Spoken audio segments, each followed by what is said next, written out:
Hello and welcome to the Tour Report from Secret Golf. Well, last week after the Wells Fargo Championship designated event, Elk, I was 1 week late in picking Wyndham Clark. He got the win. I think it was like 65-1 at the start of the week. But what a performance from him around Quail Hollow. I watched it on Sunday, Diane. Hadn't really seen Wyndham Clark play that much golf because he hasn't been on TV every week, but just did it real easy. He got caught by SCHEFFLER, on the front nine, but then reeled off 5 birdies on the last 10 holes. I mean, that's a lot of pressure. Hard course, obviously hits the ball a mile, hits his 3-wood as far as SCHEFFLER hits driver. And honestly, I don't think there's anything stopping Wyndham Clark. I mean, he's on his way. I mean, his swing is almost flawless. He makes good decisions. He looks like he putts good. I mean, the big question is, it's taken him 5 years to win on tour. And I was thinking, it took me 4 years to win on tour. And I thought, that feels about right. When you come out of college, sometimes it takes a while to get comfortable. He talked about it in his press conference saying, hey, I had a lot of mishaps and a lot of, did things wrong. But, now I'm kind of organized. And here I am 5 years later and I've waited for it. And it's been great. So I think 5 years, 4 to 5 years is about right. And he'd been sniffing that victory for a while. He's had a really, really solid season and was sitting in a great position. And that was one of the reasons I picked him to win the Mexico Open, because you could almost tell that the form was getting better week after week after week. And it was just a case of putting it all together, and went so low around Quail Hollow. I mean, we thought the winning score was going to be round about -12, and he got it all the way to 19 under with a bogey on the last. But amazing from him, and with someone like Xander Schauffele chasing him too. Yeah, well, those two pushed themselves away from the pack. No, it was a great win. Hard course. We are moving now to what we would consider an easy course, Diane, at the Byron Nelson TPC Craig Ranch. 26 under has won the tournament last year, and 25 the year before. KH Lee. You better watch out for KH Lee. I'm not going to pick him this week, Diane, but he finished top 10 in Charlotte with a 3 under on Sunday. So I believe, as you know, in biorhythms and everything, this is the time of the year. That's his home course. Can he do 3 in a row? Well, KH Lee, yes, you've said it. TPC Craig Ranch is going to be an absolute Texas shootout this week. Birdie fest, 26 under, 25 under. The cut has been -5 and -6. So KH Lee was 200-1 when he won it in 2021. Last year, he was 100-1. I mean, we're going to get nowhere near those odds this week, especially after he finished 8th last week at the Wells Fargo. But amazing for him going for the three-peat. Scottie Scheffler back in action this week. Going to be a big week for him. Obviously, Scottie is a Dallas guy through and through. Jordan Spieth having to withdraw because of injury. And, this would have been one that was definitely on his calendar for a long time, being in his hometown and him being an AT&T guy. PGA Championship next week, so hopefully Jordan can get it sorted. Well, that's what he's waiting on, I think, to see what he can do next week in Tulsa. But as you just said, I had Jordan penciled in this week because he finished second here last year. You always look for guys that are trying the hardest, right? That are in the home state. Jordan Spieth's in Texas, plays good on this course, sponsored by AT&T. I mean, he always does good in the AT&T Pebble Beach. He does good in this one. He's very sponsor orientated, but he's gone. He's out. So what does that leave us, Diane? There's a few players up top, but obviously I'll get to my pick here in a second. But Scottie Scheffler, when you start to think about, 26 under, when I start to think about how do you do it on this course, get to 26 under? I'm looking at who's good at making birdies, who putts good, who's on the greens enough to get enough chances to make 26 birdies. And of course, Scottie Scheffler has all that. He's ranked number 1 in our reshuffle this week. And I might as well just go ahead and say it, Diane. I'm picking Scottie Scheffler. He's from Texas. He's won on this course when he was a junior. I looked at Tyrrell Hatton. I looked at all these other players, Diane, but there's just no way I can go against the Texas guy in Texas. Yeah, I've got a few of them coming up. What makes this course so easy? I mean, it's very forgiving off the tee. I think there's a bit of room off the tee, yeah. Yeah, and then a lot of rough around here. Is this what we would call a second shot golf course? Well, it's interesting. KH Lee, as you know, we always look for what is the formula that actually won this event. And, when I look back at 2021, KH Lee did it exactly the way you think you should. He was 5th in greens and reg. He was putting number 2 and birdies number 2. That's easy to think of someone that does that. I mean, they just blitz everybody. But Diane, in 2020, last year, he was only 9th in birdies, 33rd in putting, and 18th in greens and reg. So it gave me a little bit of a hope here that I'm looking down the board, and I've got a couple of nice picks for you today of someone that can just raise up enough. I mean, I don't know, honestly. We talked about the pop-out stat last week, talking about Rory McIlroy. Can Rory putt good enough to win at Charlotte? And we kind of said no, he couldn't putt good coming from where he was. I'm looking down our heat map, Diane. I'm looking for 10 or 15% of some of these players in those 3 categories I just spoke of, birdies, greens and reg, and putting. Can they elevate themselves up to make a score of 25 under? That's the question. Yeah, and KH Lee is coming into this week with form. It's not like he's out of nowhere, maybe like he had been the previous 2 years with such high odds, but he finished just outside the top 20 at the Masters, as we said, within the top 10 last week. But he's got great stats right now. I mean, 34th in total driving, 30th greens and reg, 27th in birdie average. He has great stats heading into this week. He's right there. He's right there in those 3 stats. I mean, it's really hard to, as a handicapper, to look down a board and say this guy's going to win when he hasn't done any of the stats for the whole season that we're talking about. Top 30 in putting, top 20 in greens and reg, et cetera, et cetera. All these guys can shoot low scores. They're all super players, but it's that 3 stats combined is what I see. Yeah, okay. Great for him. And how much confidence do you have to have when you're the only guy who has won at this golf course? The course has hosted a nationwide event before. There's a lot of guys that will have played it, during their golf careers. And with this being the 3rd time the tournament has been held here, but he's the only guy that's won. So the confidence he has to have standing on the tee on Thursday is going to be outrageous. Well, when you start to think about 4 to 5 under, you said 5 or 6 under for the cut. A couple under each day just to make the cut. It's going to rain this week in Texas. It's pouring here in Houston right now. And I looked at the forecast at the Byron Nelson, and it's going to be wet up there, every day. So who handles this sort of, delay, get back out there, delay, who's patient enough? Who hits it good enough? Who can just relax and, when they get a chance to go out and score, can they do it? So, yeah, I mean, like I said, I'm on Scottie Scheffler this week. I can't not be. He's had a month off or 3 weeks off. A lot of these top players, Diane, are starting to get a little wobbly on this schedule. We see Rahm pulling back. We saw Matsuyama pull back last week. So all these different players are they're going with their own schedule. They got to feel like they can get done what they need to do. They can't just play every elevated event that the tour wants them to. We talked about it on this show. The tour is almost committed all the top players to play every elevated event. And I'm just telling you, it's not going to work out. Okay. Scottie is crazy low. He's 4.5 to 1 this week. So that was There's just no way for me to stack anyone above him. Yeah, I know. I'm not taking Scottie. I'm not even taking Jason Day. Would you believe it? Oh, well, there you go. If that comes back to bite me in the bum, then I will hold my hands up and say it. But I'm going to take at 20, well, he's between 20 to 1 and 24 to 1. I'm going to go with a guy that makes Dallas his hometown.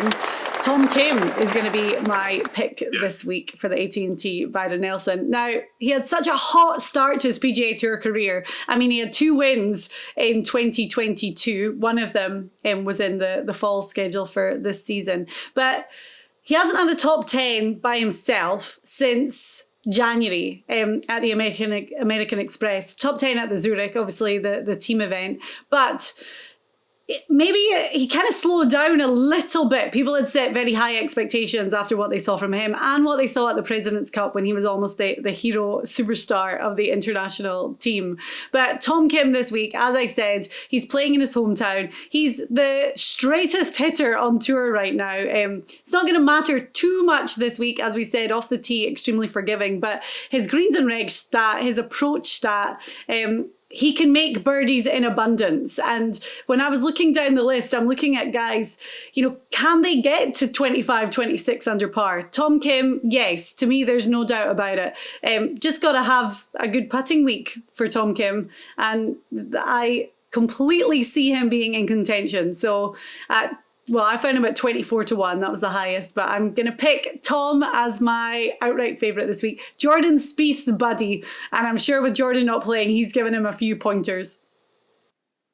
Yeah, Tom Kim, I think, is going through what everyone does on tour, Diane. That gets a little, trying to play a lot of events, trying to do his job, and then realizing that, it's tiring playing the tour. He can't play every event, and his form is just like everybody else's, is up and down. But Tom Kim, we know, has so much upside. Lives in Dallas. It's really hard for us to go against people that live in Texas. It's like when we play in California, Diane. It's like it's the same thing. You got to watch out for the California guys in California.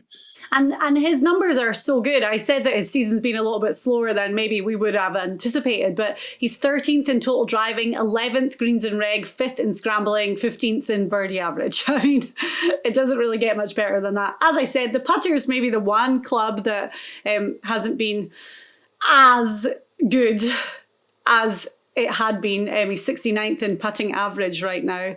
But I was looking back at his last 3 events, and the putter's been the thing that's kind of let him down. However, he's a young guy. He's going to have a huge fan support this week. And he thrived in those conditions at the President's Cup. So I'm all over Tom Kim. Yeah. And of course, we both haven't picked KH Lee.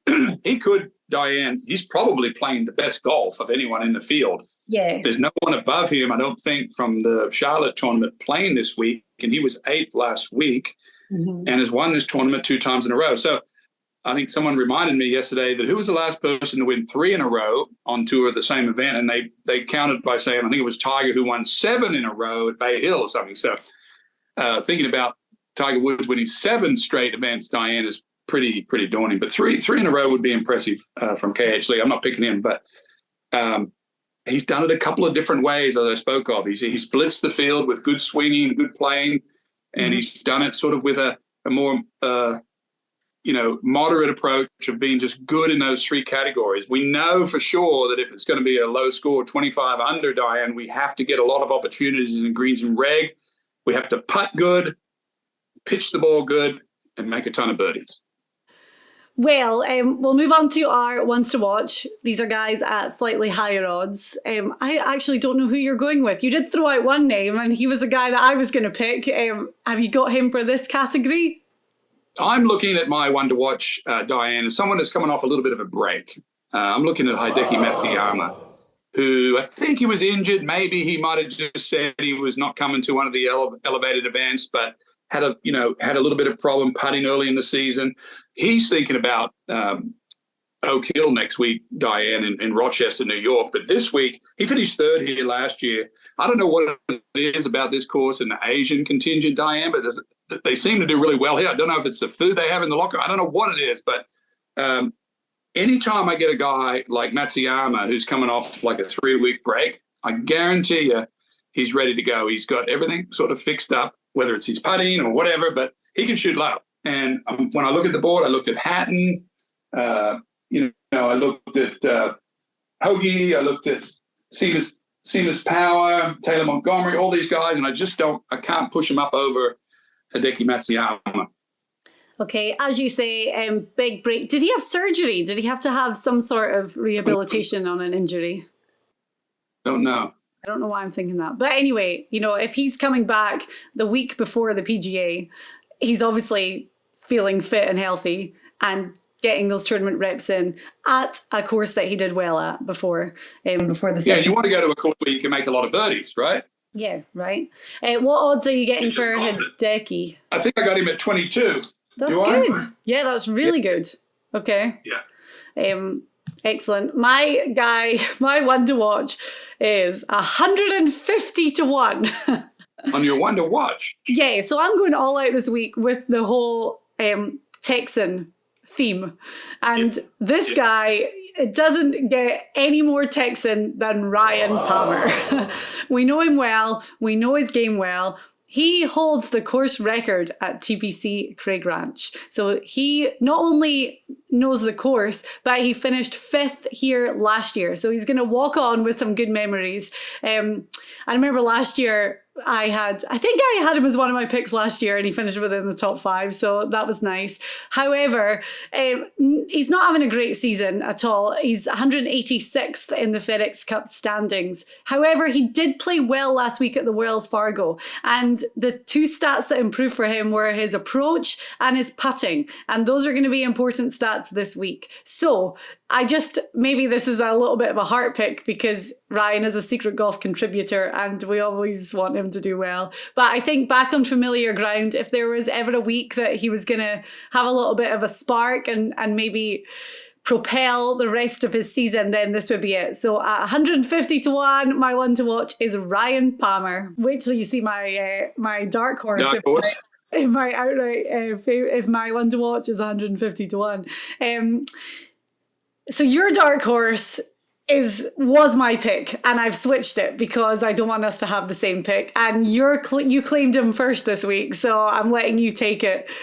But I love that we were both looking at the same person. Yeah, looking down the list this week, Diane. As I already said in the show, I'm looking at 3 categories that we need to get to 25 under: birdies, putting, greens in red. Get a lot of chances. Knock in the putts, make a lot of birdies. And I already mentioned about what KH Lee, what he did in 2022, where his stats weren't overwhelming like they were in 2021. But I'm looking at Nate Lashley at 110 to 1. And the reason I'm looking at him, Diane, he only has to improve his 3 best stats is 47th in birdies, 57th in putting, and 46th in greens and reg. Mm-hmm. Finished 17th here last year. He was 75th in putting 5 weeks ago, and now he's in the 40s. So he's putting better than he was 6 weeks ago. He shoots low scores. He shot 63 3 different times on 2 of the Rocket Mortgage, Vegas, RSM. He shoots low. Mm-hmm. So is it time for someone like Nate Lashley to get hot, Diane? I mean, I've got all the stats that I want from him. His 3 best. Yeah, and he does shoot low. He was in the mix at the Wells Fargo until Sunday, where he shot a 75. But Thursday, Friday, and Saturday, he went low around a really, really tough golf course. So his game is obviously in a really good place as he heads to an absolute birdie fest on an easy course. So, I wanted to pick Nate Lashley. I saw him right I got him at 110 to 1. Okay. I was looking around. I found him at 150 to 1 as well. So I'll take it. Yeah. But maybe, we're all picking him. Maybe that's why those odds are crashing. Who are you looking at? Okay. I've got a story behind mine. I am going with another Texan, and he's actually in the field this week on a sponsor's exemption alongside his twin brother. Now, you've probably heard of the Coody twins, Parker and Pearson. They are really starting to make names for themselves. They've been playing Corn Ferry Tour. So I played against the twins' father, Kyle Coody, when he was at the University of Texas. I was at the University of Houston. And then, of course, I know their grandfather, Charles Coody, who won the Masters as well. So I know the Coody family well. And it's really nice to see these kids. I mean, Pearson is sort of regarded as the best one of the 2. He's already won on Corn Ferry. He's going to be close to graduating this year, getting on the tour. I think he's inside the top 25 on Corn Ferry right now. So it would not surprise me at all to see Pearson Coody play good this week. Yeah, I mean, golf, just as you say, it runs through the veins of their family. Corn Ferry Tour, he's had a win, also 3 top 15s this season. So playing great and in prime position to seal up his full card for next year. But even he's made 3 cuts on the PGA Tour this season. He finished 14th at the Arnold Palmer Invitational, which, as we know, it's no easy feat to make the cut and finish within the top 15 at Bay Hill. So, Pearson, to me, playing in Texas this week alongside his twin brother. They're obviously not going to be paired together, but to have his brother in the field, the family are just going to be loving it. He's going to have a lot of support out there this week. And as you say, been playing really, really well. So the confidence that he takes from that, playing at TPC Craig Ranch this week, I love it. Pearson Coody, I think he's 180 to 1. Yeah, it's going to be one of these weeks, Diana, where it's a rainy week in Texas. It can get very windy up there. I didn't get any wind report, but the Zoysia fairways, which the ball sits up like crazy. I don't know if they'll have so much rain. Will I have to have lift clean in place? I don't know, but it's a pretty bad forecast. And I talked to a couple of players that are headed there right now that said the forecast is terrible.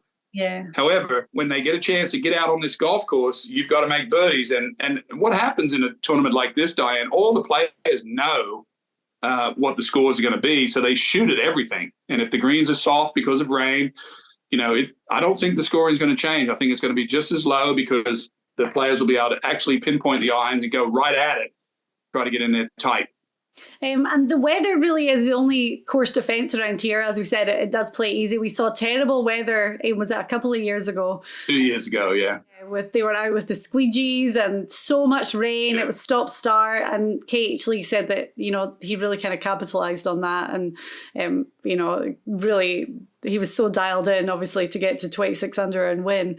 But I saw the wind, it says, is going to get up to around 12 miles per hour this week. But I always think Texas is like Scotland. That's not bad. They say 12, and it's going to be way, way more than that.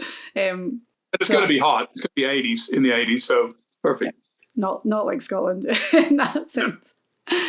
But I, after last week, and we love watching Quail Hollow because it's such an iconic course, but to come to a place where we know that it's going to be an absolute shootout and guys are going to have to go low from the start, even to make the cut. It's fun to see one of these weeks thrown into the mix, especially the week before the PGA Championship. Yeah, I mean, when you think of 25 under, that's like 6 under a day. That's every 6 hole, it's a third of the holes you play are going to be under par. I mean, it's amazing. So par 5s are reachable, easy par 4s, all this stuff. It's a real shootout. It's like a Bob Hope Desert Classic here in Texas. And even last year, the guys that finished dead last on Sunday were 4 under. So it's we're not going to see a lot of over par rounds this week. Nope. Okay.